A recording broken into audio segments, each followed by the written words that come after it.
Bismillahirrahmanirrahim. Assalamualaikum warahmatullahi wabarakatuh. Perkenalkan, saya Lina Nur Adila. Saya merupakan dosen tetap Prodi D3 Akuntansi Sekolah Vokasi Universitas 11 Maret dengan bidang keilmuan akuntansi. Video ini saya buat untuk memenuhi instrumen pernyataan diri dosen pada unjuk kerja Tridharma Perguruan Tinggi, khususnya pada bidang pengajaran yang disebut dengan PDD UKTPT. Pada kesempatan ini izinkan saya untuk memaparkan materi yang saya ampu pada program D3 Akuntansi di semester genap 2024-2025, yaitu mata kuliah praktikum akuntansi manufaktur dengan bobot 2 SKS. Adapun deskripsi mata kuliah ini, yaitu mata kuliah ini dirancang sebagai praktikum yang mempelajari prosedur akuntansi serta tahapan penyelenggaraan siklus akuntansi pada perusahaan manufaktur. Capaian mata kuliah yaitu mahasiswa mampu mengimplementasikan siklus akuntansi pada perusahaan manufaktur baik secara manual maupun berbasis komputer. Adapun komponen dan indikator penilaian pada mata kuliah ini meliputi yang pertama UTS dengan bobot 10% dan UAS 10% dengan indikator penilaian ketepatan dalam menjawab soal pertanyaan. Yang kedua, tugas dengan bobot 30% dengan indikator penilaian kemampuan dan ketepatan dalam menyelesaikan tugas sesuai dengan instruksi.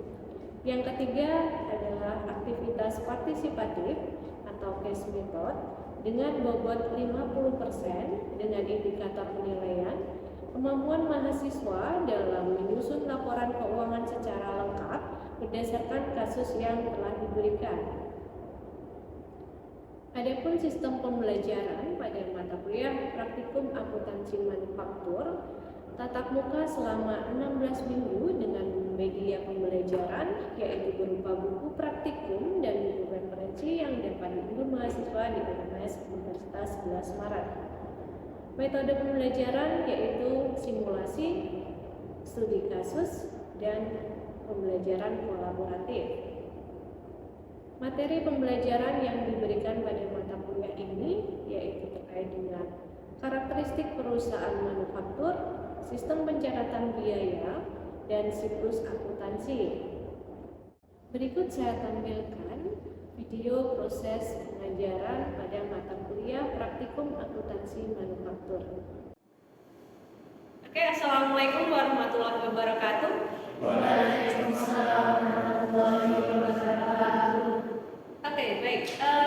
Untuk pertemuan kita yang ada di mata kuliah praktikum akuntansi manufaktur, di sini untuk memulai praktikum ini saya akan menjelaskan secara singkat terkait dengan perusahaan manufaktur dan di mana untuk capaian yang diharapkan ketika mahasiswa sudah menempuh mata kuliah ini, diharapkan mahasiswa mampu mengimplementasikan siklus akuntansi pada perusahaan manufaktur baik secara manual maupun berbasis komputer. Nah, untuk memulai di sini karena kita tadi pengantar ya, kita sedikit ke perusahaan manufaktur yaitu terkait dengan definisinya, bagaimana kemudian karakteristiknya, kemudian sistem biayanya, kemudian siklus akuntansinya. Nah, di sini perusahaan manufaktur, bedanya perusahaan manufaktur dengan perusahaan dagang dan jasa apa? Di sini kan jika perusahaan manufaktur tentunya dia dari sisi kegiatannya dan juga pencatatannya itu berbeda ya. Karena manufaktur itu di sini didefinisikan sebagai perusahaan yang mengolah bahan baku menjadi barang jadi melalui suatu proses produksi.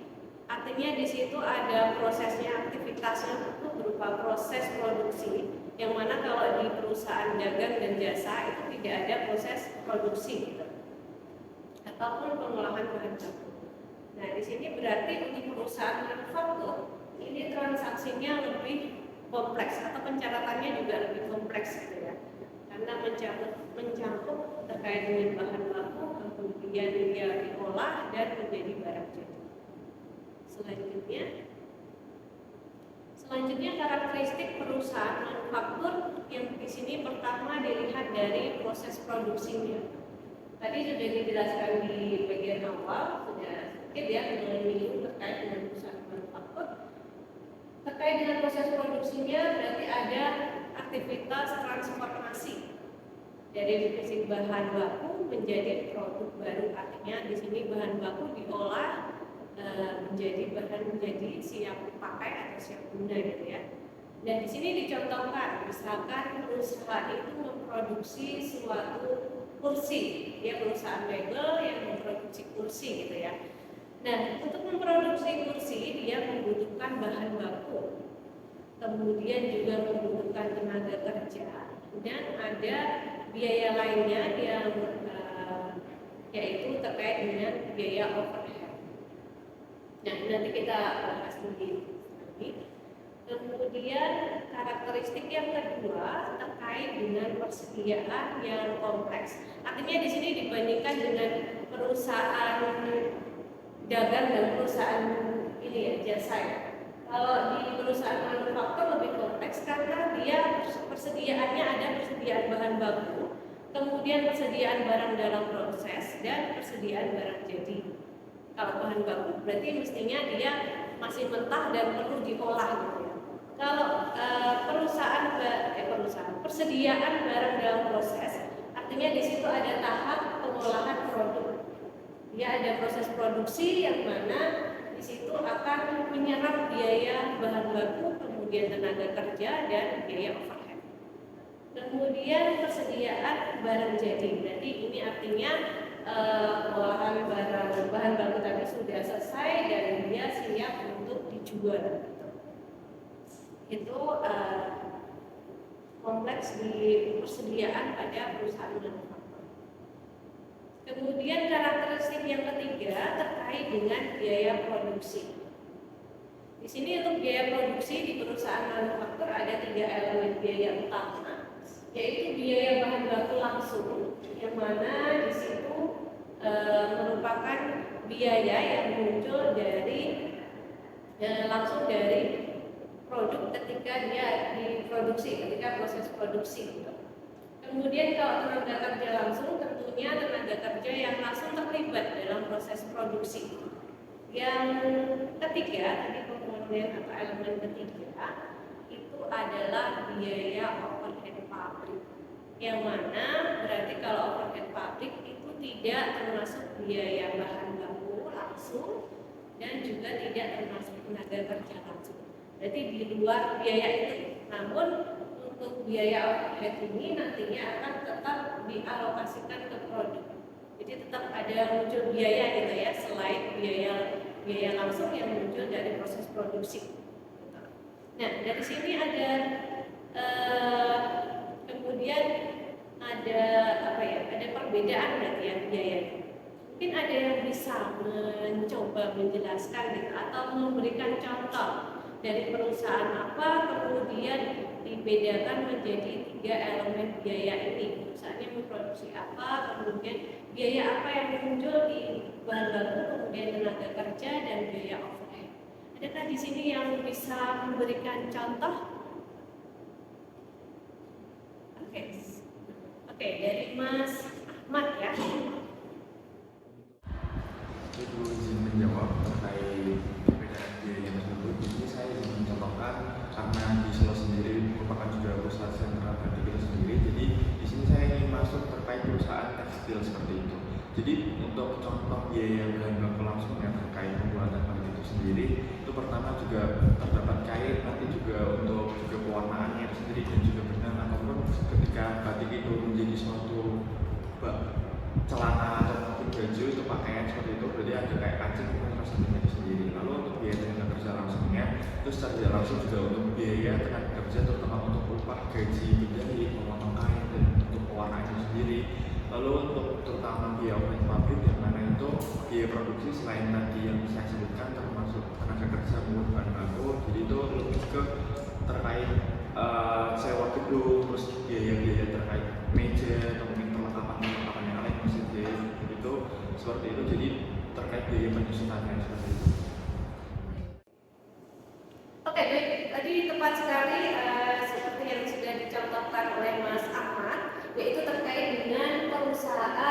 tekstil gitu ya.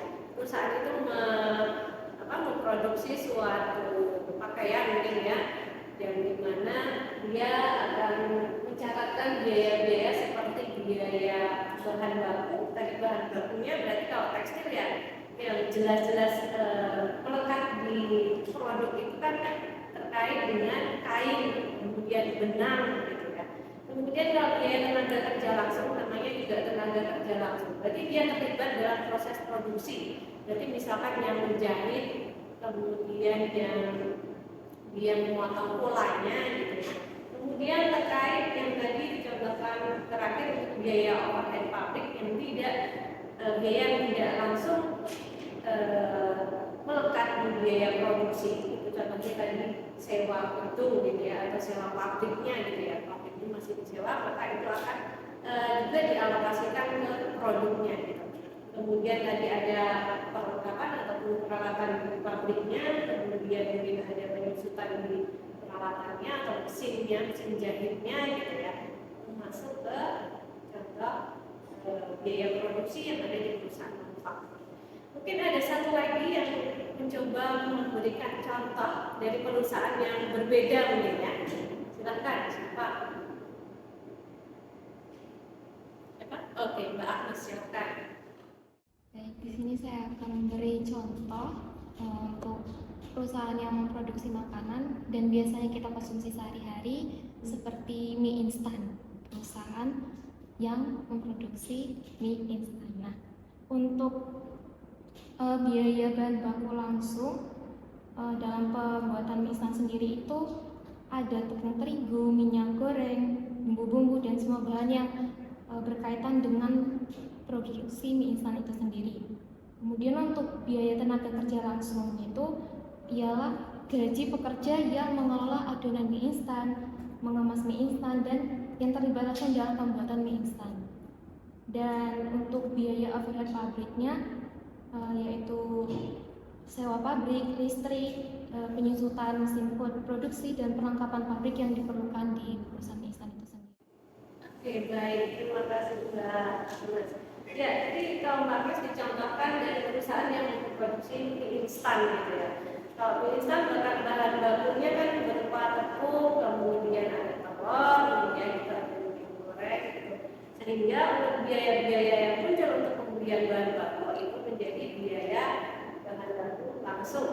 Kemudian biaya tenaga kerja langsung ya, dia ada biaya yang muncul di proses produksi. Tadi dicontohkan tenaga yang memang dia terlibat dalam produksi mie-nya, kemudian memasaknya gitu. Kemudian yang biaya overhead bisa dari listrik, bisa dari sewa juga, kemudian penyusutan. Nah, itu tadi untuk karakteristik yang ketiga terkait dengan biaya produksi. Kemudian untuk karakteristik yang keempat itu ada terkait dengan penentuan harga pokok penjualan atau HPP. Dan di sini untuk HPP karena tadi aktivitasnya lebih kompleks gitu ya. Berarti untuk HPP-nya juga berpengaruh, yakni HPP-nya juga lebih kompleks ya. Tidak hanya mencatatkan terkait dengan pembelian dan penjualan, tapi dia juga menghitungkan biaya yang muncul pada proses produksi. Dan kemudian di dalam perusahaan manufaktur, ini kan karena banyak biaya ya yang muncul, berarti ada sistem pencatatan biayanya. Nah di sini untuk sistem atau prosedur pencatatannya dibedakan menjadi dua, ada sistem biaya pesanan atau costing dan sistem biaya proses atau proses costing. Karakteristik untuk sistem proses, dan di sini berarti kalau sistem proses dia digunakan ketika produk yang dihasilkan itu homogen atau standar dan diproduksi secara terus-menerus dalam jumlah yang besar dan aliran produksinya itu berkelanjutan. Nah di sini berarti cocok untuk yang misalkan tadi perusahaan tekstil atau perusahaan makanan yang dia memang produksinya banyak dan jumlah yang banyak dan tidak berdasarkan pesanan. Memang dia memproduksi produk tersebut setiap bulannya sekian gitu misalkan. Nah itu dia untuk sistem pencatatan biayanya menggunakan sistem proses atau proses costing system. Dokumen yang penting dalam penentuan sistem proses itu adalah laporan biaya produksi. Berarti kalau tadi proses produksinya itu secara berkelanjutan gitu ya, yang dimana produksi selama 1 bulan sejumlah sekian, berarti perlu laporan biaya produksi yang dia dilaporkan per periode. Kemudian dia merinci biaya-biaya yang dikeluarkan dalam proses produksi untuk menghitung biaya per unit ekuivalen. Kemudian sistem biaya yang kedua adalah sistem pesanan, job order costing system. Nah, di sini digunakan ketika produk yang dihasilkan itu berbeda-beda berdasarkan permintaan atau pesanan dengan spesifikasi pelanggan atau batch tertentu. Jadi kalau berdasarkan pesanan ya kita produksinya ketika ada pesanan dari pelanggan. Nah, dokumen yang digunakan biasanya dalam sistem pesanan itu adalah pelaku pesanan, yang dimana dia mencatatkan atau mengumpulkan biaya produksi terkait dengan bahan baku langsung, kemudian tenaga kerja langsung dan biaya overhead untuk setiap pesanan.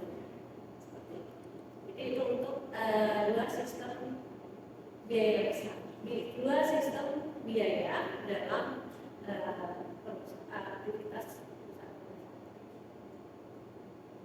Kemudian untuk yang terakhir terkait dengan siklus akuntansi. Nah, tentunya tidak hanya pencatatan biayanya, tapi perlu juga dalam akuntansinya itu mencatatkan pada siklus akuntansi, yaitu mencatatkan mulai dari transaksi itu di jurnal, kemudian di posting, di neraca, kemudian juga jurnal penyesuaian dan sampai di laporan keuangan dan ke jurnal membalik. Nah, artinya siklusnya itu sama gitu ya, kalau pencatatannya dengan perusahaan jasa maupun perusahaan dagang itu untuk siklus akuntansinya sama. Nah, dalam mata kuliah praktikum akuntansi ini nantinya kita akan ke sana ya, melakukan pencatatan untuk akuntansi pada perusahaan. Oke, sebelum kita ke modul atau kasus yang saya berikan, itu mungkin ada pertanyaan terlebih dahulu dari oke, silakan Rumi ya. Mengenai pencatatan kartu pesanan itu apakah wajib bagi perusahaan manufaktur yang menggunakan sistem job order costing? Oke, kalau di perusahaan manufaktur yang menerapkan sistem pesanan atau job order costing, apakah penting atau wajib itu menggunakan atau mencatatkan pada kartu pesanan untuk setiap pesanan? Kalau sebenarnya di sini kalau ditanyakan wajib atau tidak, di dalam standar akuntansi itu tidak diatur, tidak mewajibkan untuk menggunakan kartu pesanan.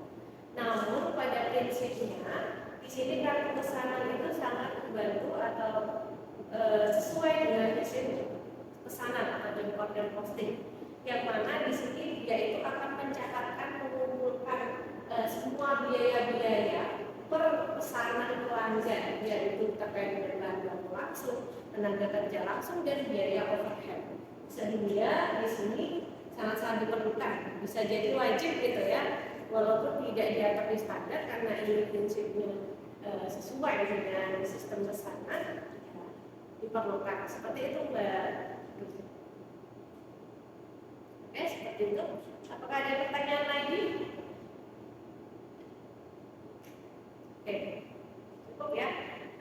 Kemudian di sini tadi saya akan menjelaskan, karena tadi kita sudah mengantar ya bahwa di sini capaiannya itu setelah menempuh mata kuliah praktikum akuntansi manufaktur, mahasiswa itu diharapkan dapat mengimplementasikan, bisa mencatatkan gitu ya, sesuai dengan siklus akuntansi.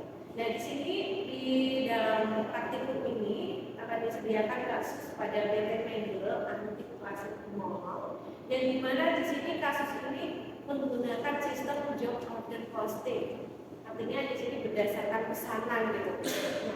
Nah, Berarti tadi berkaitan dengan yang ditanyakan dengan Anda ya, di sini nanti untuk kegiatannya atau praktikumnya kalian juga mencatatkan pada kartu pesanan sesuai dengan pesanan yang masuk gitu. Nah ini nanti bisa dibuka di link ini, nantinya akan saya kirimkan ke grup WhatsApp gitu ya, atau mungkin juga bisa di-SMS di Spada ataupun mungkin di objek seperti itu. Nah, mungkin untuk pertemuan selanjutnya silakan nanti bisa dipelajari dulu untuk kasus ini, informasi perusahaannya bagaimana, terkait dengan struktur organisasinya, terkait dengan kebijakan akuntansinya, kemudian kode rekeningnya, kemudian terkait dengan tugasnya, instruksinya seperti apa, dan lembaga kerjanya bagaimana, itu silakan bisa dipelajari terlebih dahulu, sehingga minggu depan kita akan mulai untuk mempraktikkan dalam pencatatan akuntansinya, mulai dari nanti kartu pesanan, kemudian ke siklus akuntansinya ke jurnal, ke buku besar, neraca saldo, dan laporan keuangan gitu ya. Seperti itu. Mungkin ada yang mau dipertanyakan terkait dengan yang praktikum? Sudah jelas ya? Oke, mungkin itu saja ya yang bisa saya sampaikan untuk pertemuan kita hari ini. Jadi intinya capaian itu semoga dapat tercapai gitu ya, ketika kita juga melakukan pelatihan untuk melakukan pencatatan pada kasus di sini, kasus yang kita yang saya berikan. Oke, mungkin itu saja yang bisa. Terima kasih atas partisipasinya dari ibunya, dan saya akhiri untuk pertemuan kita hari ini. Selamat siang. Wassalamualaikum warahmatullahi wabarakatuh.